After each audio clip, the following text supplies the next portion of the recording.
recording. So our meeting is being recorded, and we're also on Facebook Live. So if you have your camera on, be aware of what's in your background. And if you do have problems with your internet, just turn off your own camera. That often will speed it up quite a bit.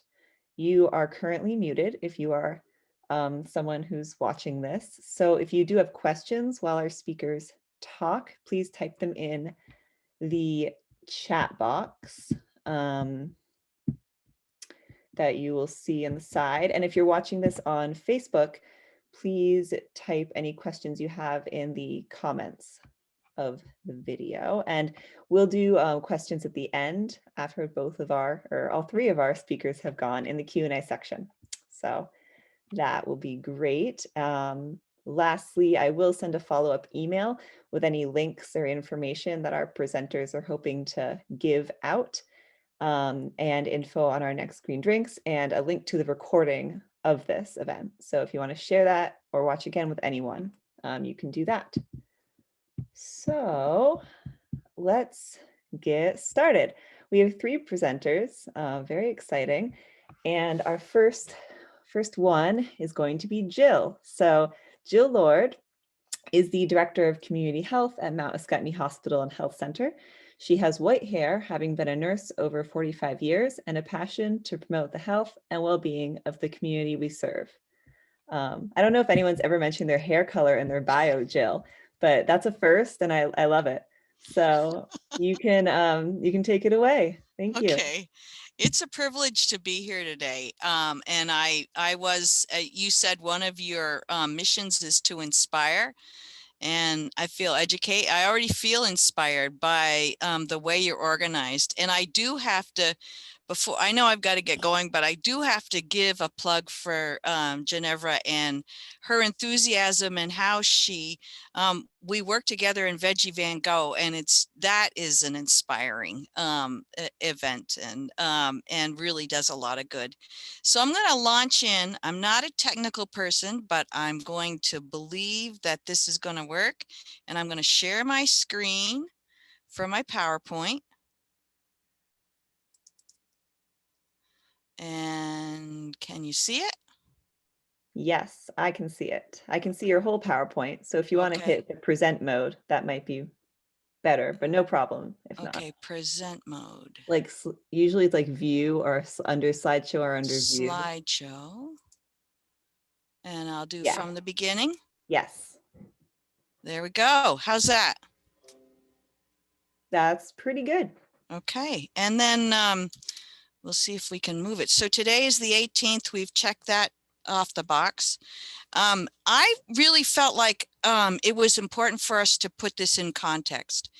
This is more than you asked for or bargained for, but I don't believe, I think really it's helpful to understand that what we do in food security is part of a big picture of creating an accountable community for health. And, you know, this is meaning being accountable for the health and well-being of the entire population of a geographic area. And it's something that can't be done by one person, one organization, one or even two organizations. It's something that requires integration, and it requires a community-wide effort.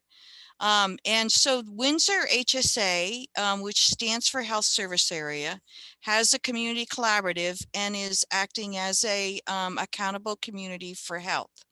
I wanted to show you what that means. It really means that we have intentionally looked at our community, and our goal and vision is that we have a community that's well nourished, hence food security, why we're here. Well housed, mentally healthy, physically healthy, financially secure, socially connected, and valued.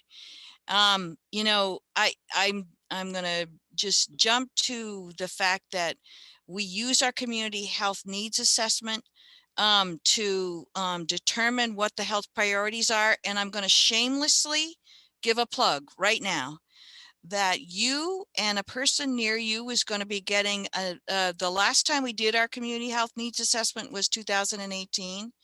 And you're going to be getting a survey in the near future.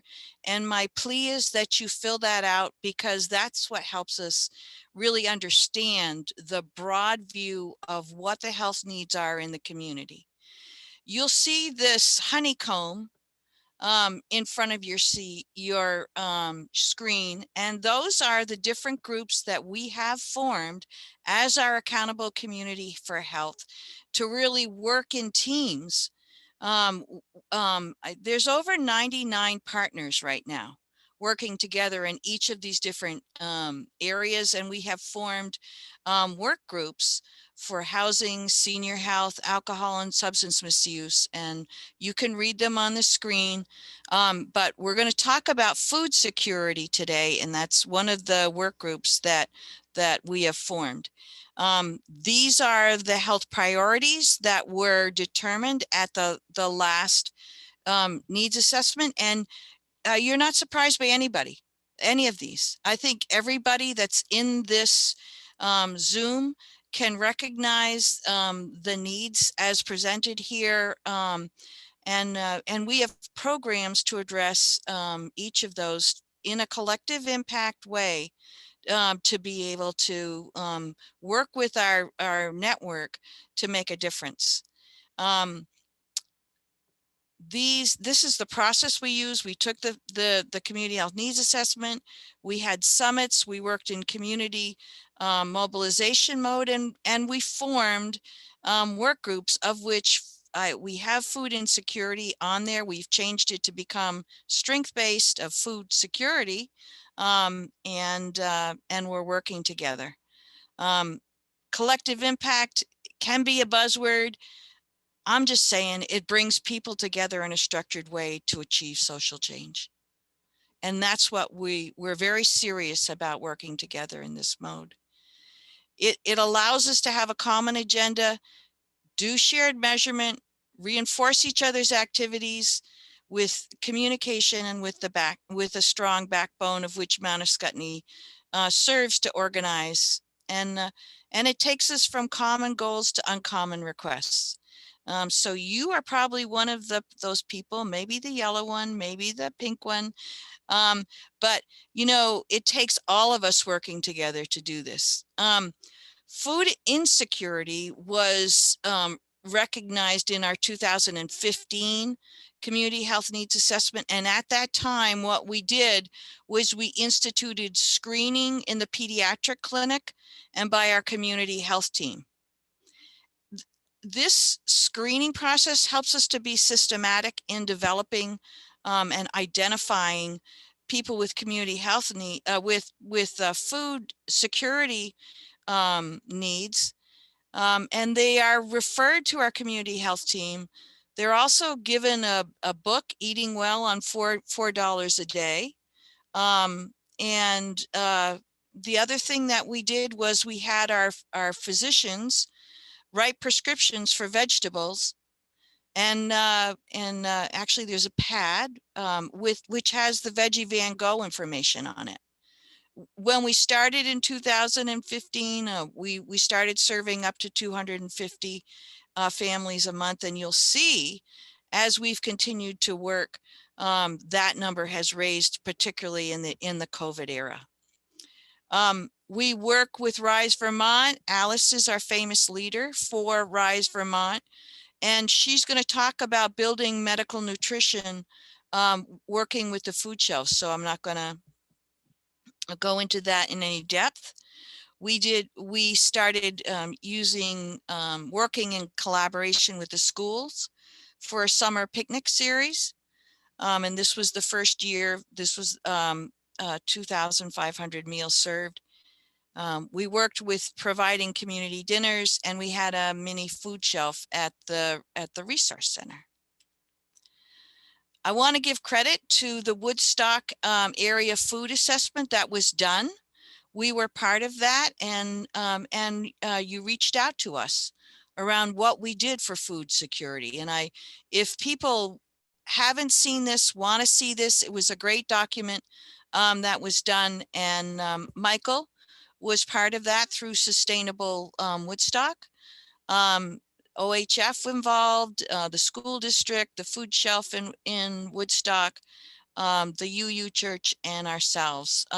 So some good work in depth looking at what is the situation for food security in our region. We continued our work from that 2015 initiation with food insecurity, and the work was continued working with the schools. Last summer, no, the summer before that, we had food for, no, well, I'm losing it. I gotta stop for a minute, take a deep breath, and tell you that the work that we did in supporting the schools was when COVID hit, and they started bringing food to families when the families were being remotely served through the school. And there were 750 families that we were helping as volunteers to pack and distribute the food, working with the school. We work with Meals on Wheels and provide the volunteers that deliver the meals. And we had in COVID-19, amazing, and Alice and Nan can tell you, people just stepped up to the plate and said, we want to help and we're going to raise food. And we worked with the schools and the school nurses and the food shelves to be able to take those private funding donations and provide vouchers to local restaurants so that they could be supported in having, this treat, this ability to receive support from their neighbors and to improve their food security. Supported the food shelves with volunteers and food drives. One very cool thing, just saying, that there was an outreach that was done, and Michael, again, I want to underscore his role in this, did outreach linking farms to the food shelves for milk, eggs, and cheese. It was an amazing collaboration that was formed. And, one person can make a difference. And then when that one person is working with 2 and 3 and 4 and different agencies, that's an exponential difference that's made. And that's kind of the example of the accountable community for health. Facilitation of resources from the Vermont Food Bank. And I just will reference Veggie Van Gogh. It's an amazing experience, and Ginevra and anyone involved in that can tell you what it feels like to be able to connect with the people in their cars, to hand them, what did we have? We had melons, we had, potatoes, all sorts of different vegetables, and goodwill and support as we're going down the line. But that raised in number and volume in COVID from 257 to the average is 350 in August through when I did this February was actually 254 families because we had a snowstorm, but those volunteers were out there handing the food out, and the people were in their cars. Rise Vermont continues to work to promote gardens and medical nutrition, and Alice will talk about that. And we collaborate with Everyone Eats. I don't know if people are familiar with that program, but we deliver about 400. Well, it's been 400 meals for the last 4 months through Veggie Van Gogh. We deliver meals through Meals on Wheels and in the schools with Everyone Eats. And so the food security group, Alice and Nan will talk about, they stepped up to the plate as leadership. They organize themselves, each of the groups, and then I'll be quiet here. But I do want to say that each of the groups that forms in our, you remember that graphic of the honeycomb, has gone through a journey where they identify what's really the problem. They involve people that are affected by the problem. They take a journey down, what's the root cause that we actually want to address? And then from that root cause, select an aim statement. We then look at a best practice strategy, do research. What works? What's been proven to make a difference? And then we pre-establish an evaluation structure, which is based on results-based accountability. I say that because these work groups are serious about making a sustainable difference. And so we've gone through a serious process so that the actions that we take are not based on whims. They're based on a real collaborative process and a journey to make a difference for the long haul. So I do want to thank you for your patience in listening to me ramble. And I am available to answer any questions after, but I'll turn this over to Alice. And oh boy, how do I do that? Let's see. I got to stop sharing my screen, right? Yes, you'll have to stop sharing your screen. Thank you so much, Jill. How do I get there? It should be, if you scroll over the Zoom, and at the bottom there's a button in the very center, the Zoom window. Okay, stop sharing. I'm there you go. You did it. Phew, okay. We'd be stuck looking at that slide. No, Yeah. Thank you so much, Jill. And there was really great slides, and one in particular that listed a lot of really helpful resources, from food shelves to Veggie Van Go. I mean, there are so many options. So thank you for sharing all that. You're welcome. And we'll go to questions at the end. But next up, we're doing a tag team presentation by Nan and Alice. So I'll just give a little bit about both you before you start. Nan Kilmer Perizzo, I hope I did that well enough, is a volunteer with the Windsor Community Food Shelf. She's worked as an administrative assistant and purchasing agent for the Food Shelf and weekend lunchbox program for the last more than 10 years. She co-facilitates a faith and finance class through Trinity Church.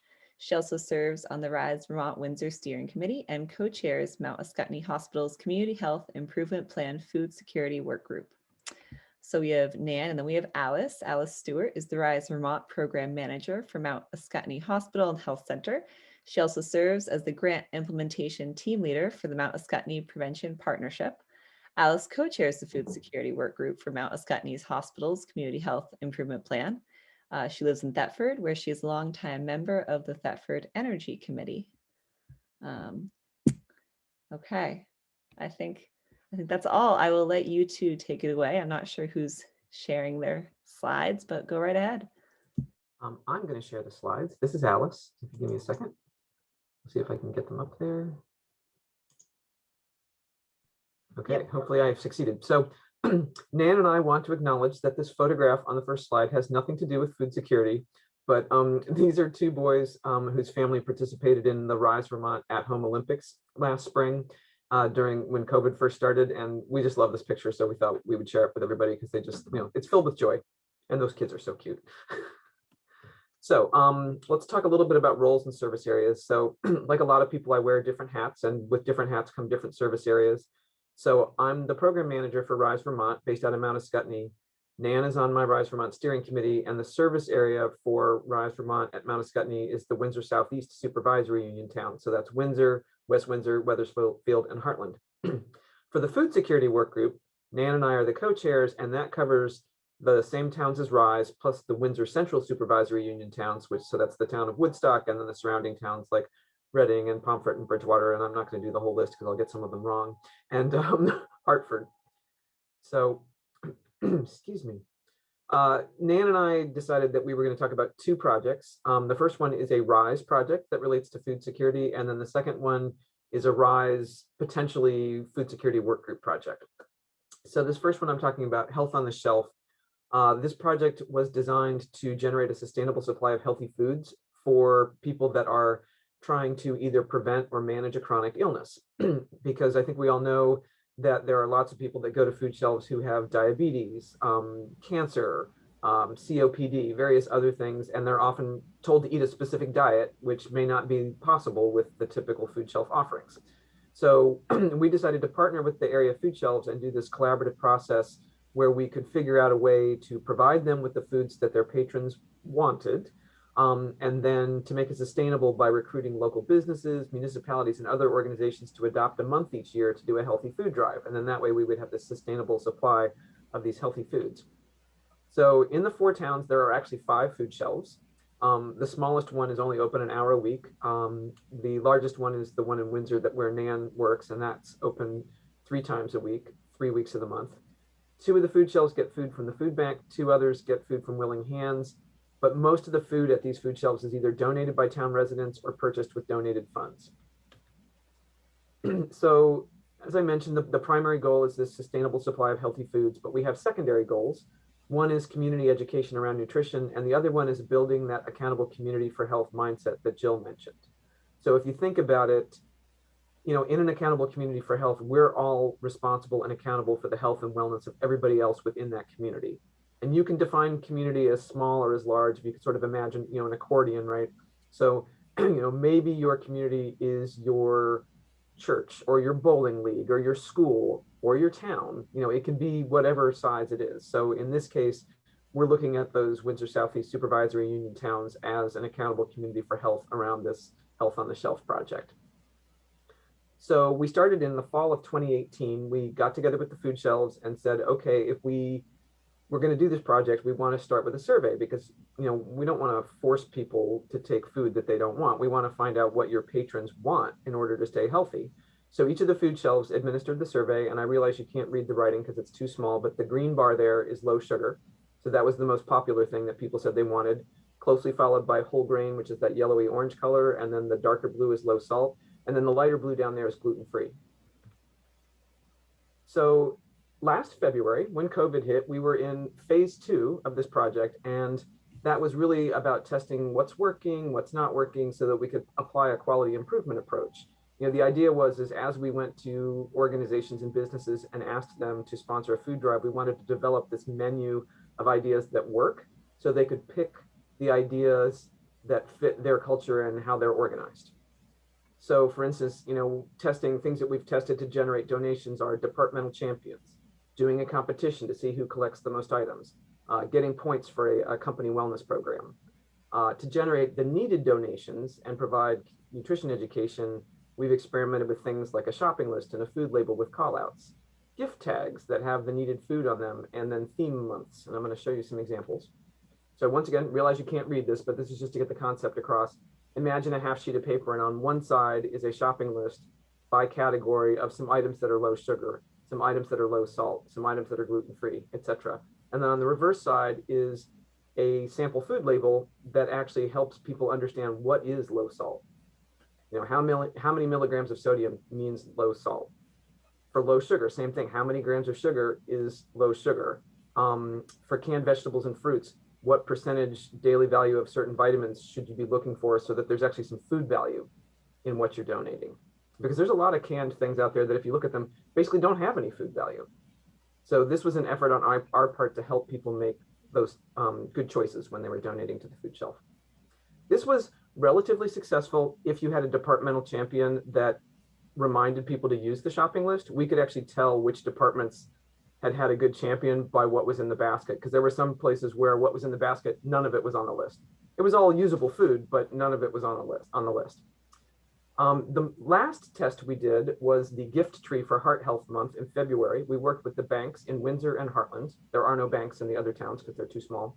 But we did these gift trees, and here are photographs that our Vista Josh took of 2 of the trees. One of them is a conventional 3-foot tall Christmas tree, and the other one was this interesting metal Christmas tree that the Cindy Landerloo, the manager at the Mascoma Bank in Windsor, found for us. And we made these tags and we printed out all these things of items that were needed, and we actually got a pretty good response to this. We weren't sure it would work. It worked fairly well. We got most of the food that we got was food that we needed, and we got a fair amount of food. So we considered this a successful test.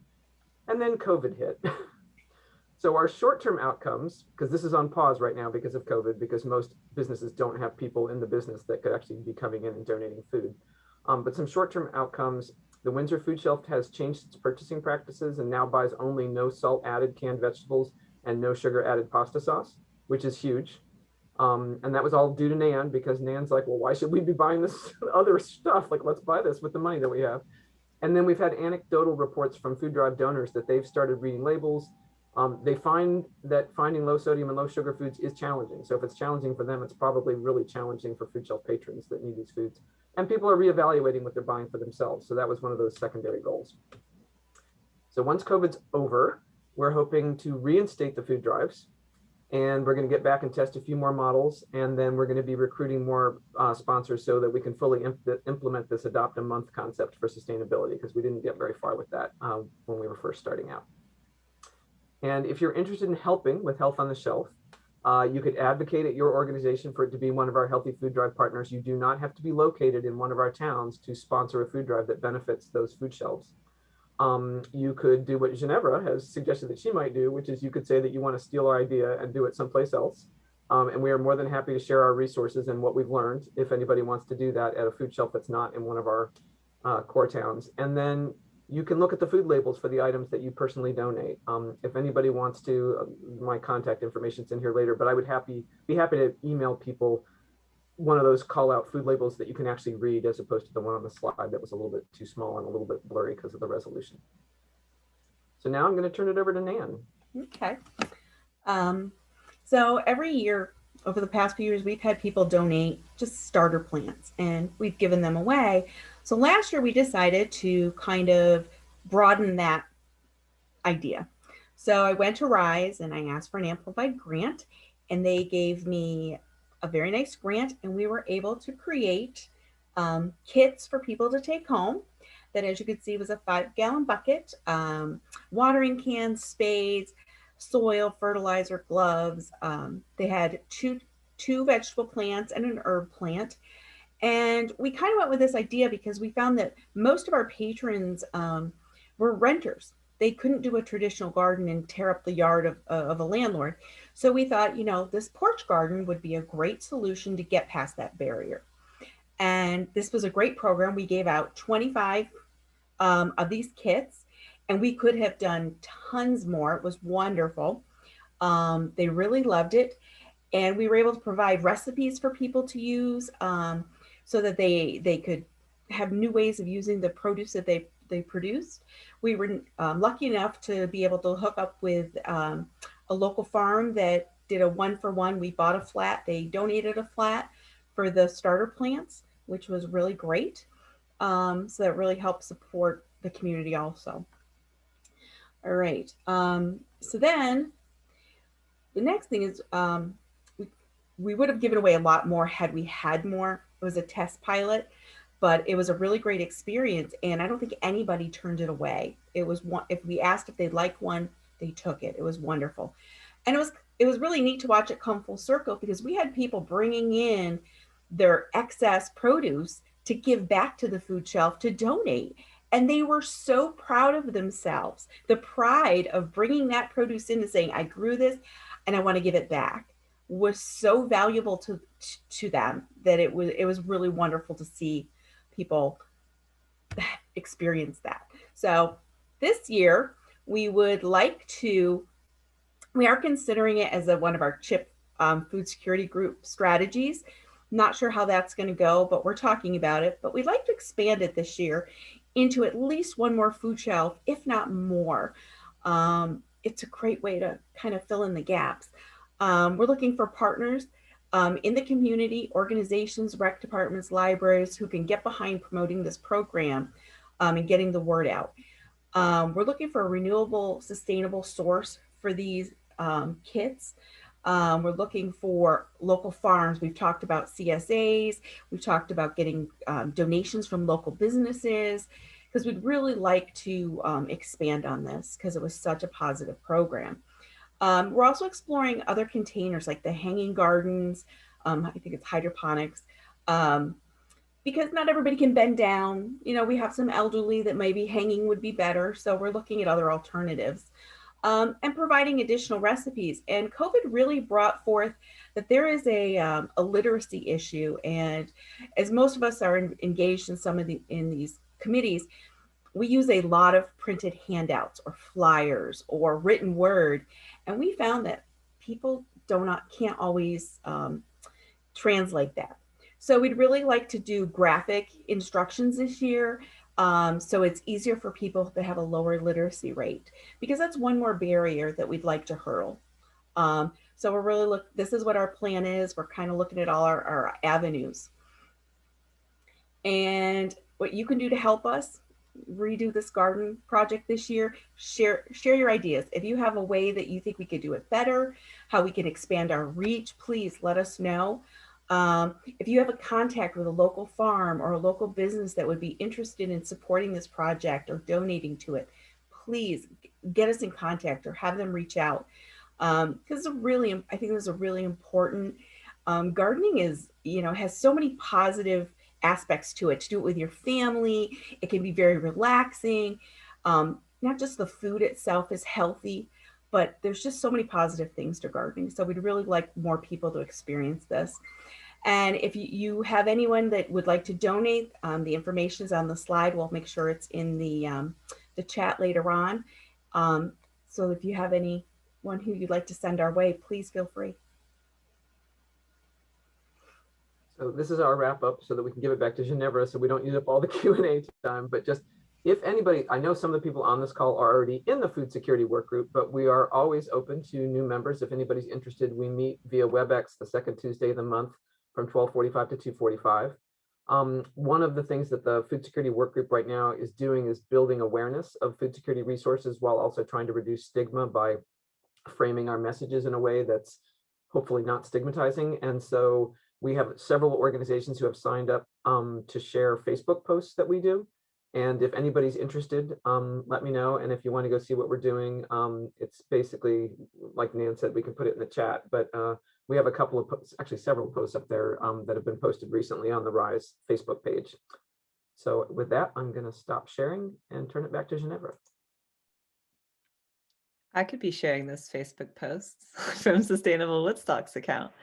So thank you for that call out, Alice. And yeah, thank you to Alice and Nan for that very comprehensive presentation. That was really great to get an overview of both of those programs. Yeah, thank you to all our speakers. I'm just looking right now in our chat. So please type questions you have here in the chat. If you're watching on Facebook, please type in the comments and we will ask those for you. There was one that was written that you responded to, Jill, but I think it would be good to also just do it so everyone hears the answer. We had a question, is Veggie Van Gogh operating all year? Yes, it is. It's year round. We used to do it so that it was inside in the winter, but with COVID, we found that having the drive-through worked best, and especially for our elderly patrons who come through. They don't have to get out of the car. We will just put things in their backseat, in their trunk in the winter. But yes, every month, the second Tuesday of the month from 10 to 11, people start actually lining up at 9 o'clock in the morning, even though it starts at 10. But it works. It's well organized, a lot of goodwill, and great vegetables. I shouldn't say this, but I used to work, volunteer at a food shelf, and we had veggies, to give out. And I used to beg and give vegetables and so on. That's changed with Nan in charge of the food shelf. But I remember having to really try to do the hard sell to get people to take vegetables. At Veggie Van Gogh, there is such joy in accepting vegetables, and it really makes you understand that you're part of a healthy movement to promote health. So there's more than you asked for, but it's year round. That's great. Thank you, Jill. And I'll just say, because I also do work with Veggie Van Gogh, that is open to anyone. There are no restrictions on anything. And that it might be closed for the month if it's the middle of a snowstorm, like a really bad one, but usually I've never missed one yet. So Thank you for posting contact information in here, Alice. That's helpful. And also the link to the Facebook page. So what are things that folks can do to assist with improving food security in the Upper Valley region? I suppose that's for all of you. So I think there's a full range of things that can be done. A lot of it is in the volunteer vein. Would you like to volunteer to work at a food shelf? Would you like to volunteer to do a food drive for a food shelf? Would you like to join the food security work group? That's really working together for collective impact and have a a stronger impact. There's opportunities to be a Meals on Wheels driver. There's opportunities to work with the schools. So I think, if you have an interest, depending on what, your passion is, we can find a place for you. So don't hesitate to reach out.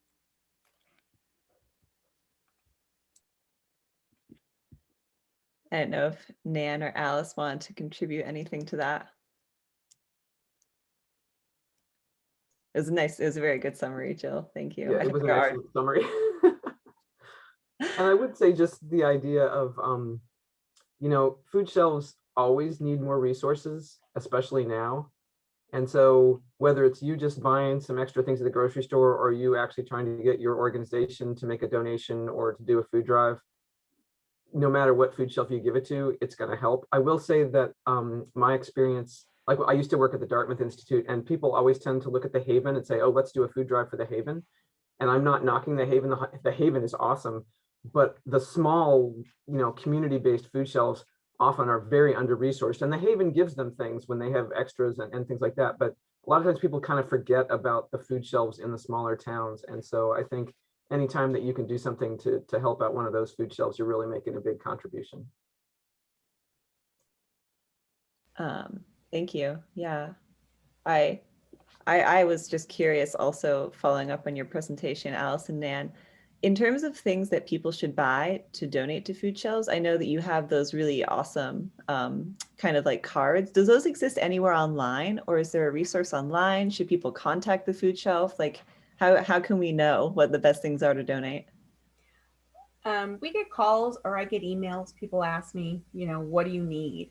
Because I take a roving inventory. So I'm always like trying to think a month out or so. So you can always call, shoot an email. There's always things like you could always do peanut butter, sugar-free pasta, any vegetable, any canned item right now, or canned meat, especially beans. We can't get protein. It's on the shelf fast enough. And one other thing that we found with the health on a shelf drive is like Ensure. Our elderly people cannot afford it, and they loved getting the Ensure. They loved it. We could not keep it around. If you don't know what to buy, that is a great item to get on the shelves. That's very helpful. I feel like there is like a set number of items people think of, like, oh, boxed Kraft mac and cheese, and then or ramen noodles. Don't do it. Yeah. But I would never think of Ensure, so that's really helpful. And don't forget organic. There are people out there with because a lot of times people think, oh, people that go to food shelves don't eat organic. I have to tell you that is not true. There are people with particular medical conditions where they really want the organic things, and so for people like that, when that's available, they feel so much better when they're able to get it. I'm thinking in particular of somebody that I talked to at the Heartland Food Shelf when I was there, and I also want to reinforce what Nan said. Ensure and Boost.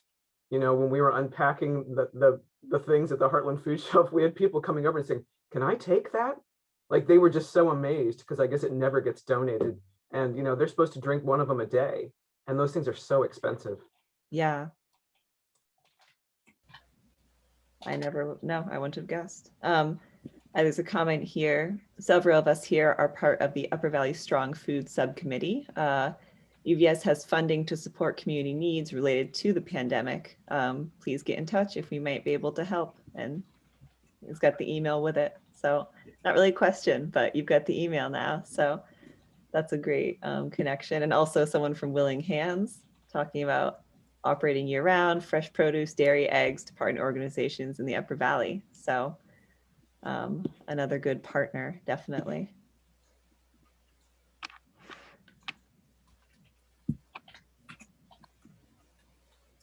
Checking our Facebook. I don't know that we have any other questions coming in. I'll just keep going asking my own. Oh, how would you recommend approaching someone who may benefit from accessing food shelf assistance, but has not done so before and is reluctant to take that step? So that's one of the things we're trying to do with those fake Facebook posts that I mentioned very, very briefly, is we're trying to demystify the food resources out there, because we know that there are a lot of people new to food insecurity. And so like we did a Veggie Van Go post, you know, that was like step 1, 2, 3, 4. Here's how you access it. And we're trying to do similar things with the different food shelves. We've been doing highlights on community volunteers that work at the food shelves. Like the post that went up today was a recipe of things that you could make with food that you could get at the Windsor Food Shelf. We've been, you know, doing posts. Actually, at the food shelf in Windsor, they did this little video when they had gone back to inside in the sort of in the middle of COVID, when that was safe, like showing people how it worked when, you know, when you come to the food shelf. And so, and I think Woodstock Food Shelf was also working on a video. So that's not exactly an answer of how you would recommend approaching someone, but it is something that the food shelves and the other organizations are working on to try to help remove some of the barriers, you know, the anxiety, the just not knowing what it's like, so that people feel more comfortable going there. We also have seen that the curbside approach is a lot more comfortable for a lot of people, not having to get out of their car and go inside, and being able to stop and pick things up both from Veggie Van Go and from the food shelves is something that seems to work better for some people. You know, the other thing is Alice and Nan have done a really good job using the principles and the marketing principles in the food shelves for destigmatizing the food shelves, and they've attacked it from a strength-based approach. And I don't know, Nan or Alice, if you want to talk a little about some of the phrases that you use specifically, you know, to change it from "do you need food," or, you know, from a need approach to kind of a strength-based approach where we all need healthy food. And you know, COVID has affected, you know, the whole community. I don't know, Nan or Alice, if you want to just talk a little bit more about that. So Alice and I were able to go to a conference, and they brought about this really great message framing principle. And we kind of looked at it and we're like, oh, words we thought were okay really weren't.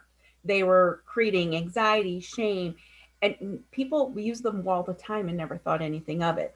So we have been working on doing all our media campaign and postings around this message framing, telling a story of us, not that you need food, but we all need food. That we are all in this together, that they're, you know, so we're kind of reframing how we're talking about it so that people are more willing to come forward and just feel embraced by the wording and not shunned. Does that sum it up, Alice?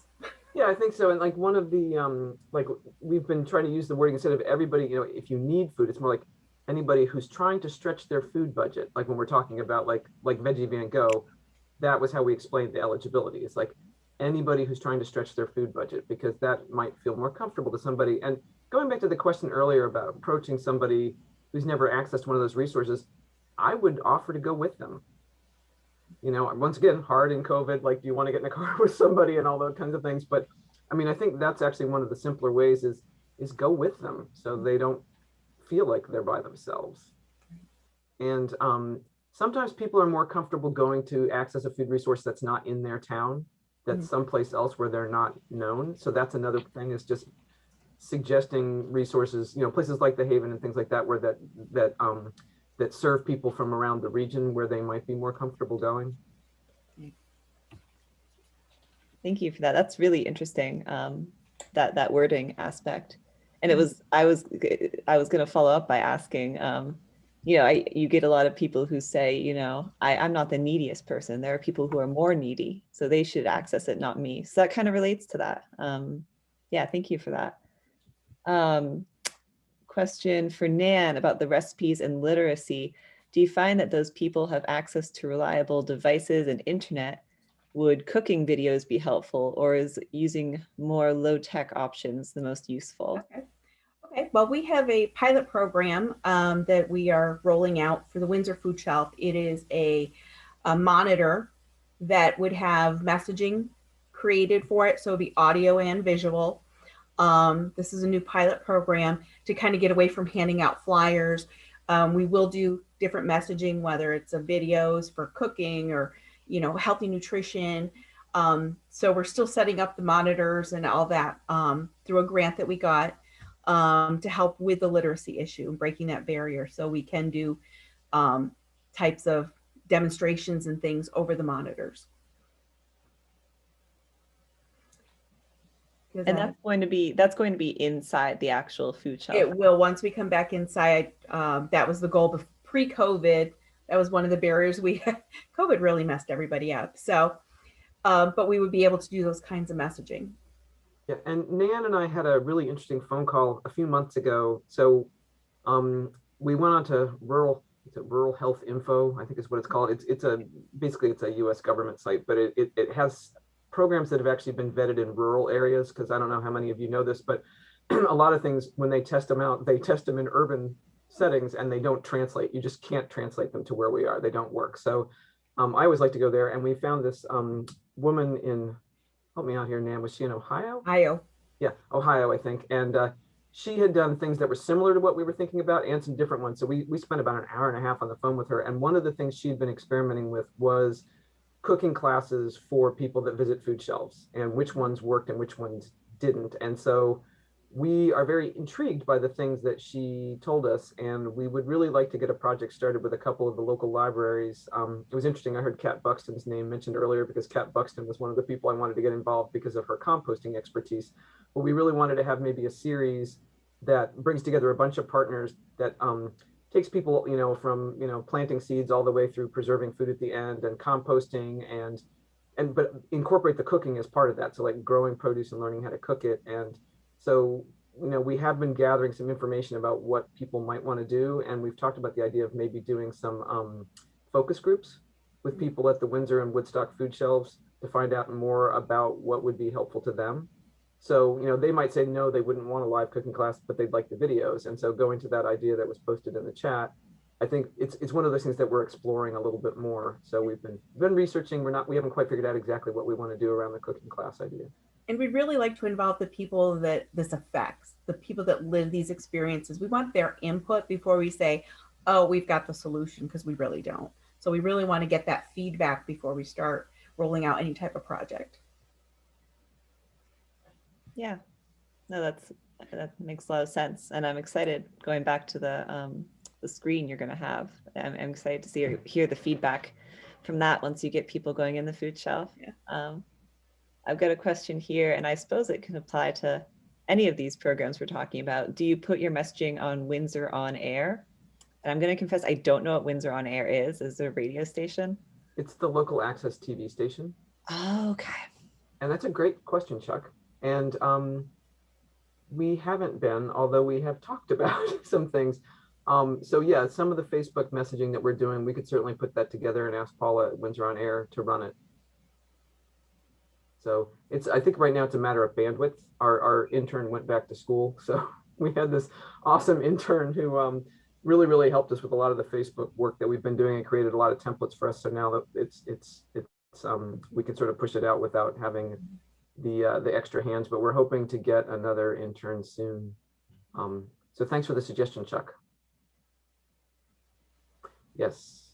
Yeah, and Chuck has followed up. When was at, I'm not sure what you, sorry, Chuck.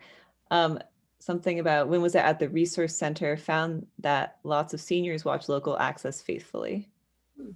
Oh, when he was at the resource center. Oh, okay. So lots of seniors watch local access faithfully. Yeah, I mean, maybe that, yeah, I didn't even know what it was, to be honest. So yeah, maybe like, different populations are more tuned into it.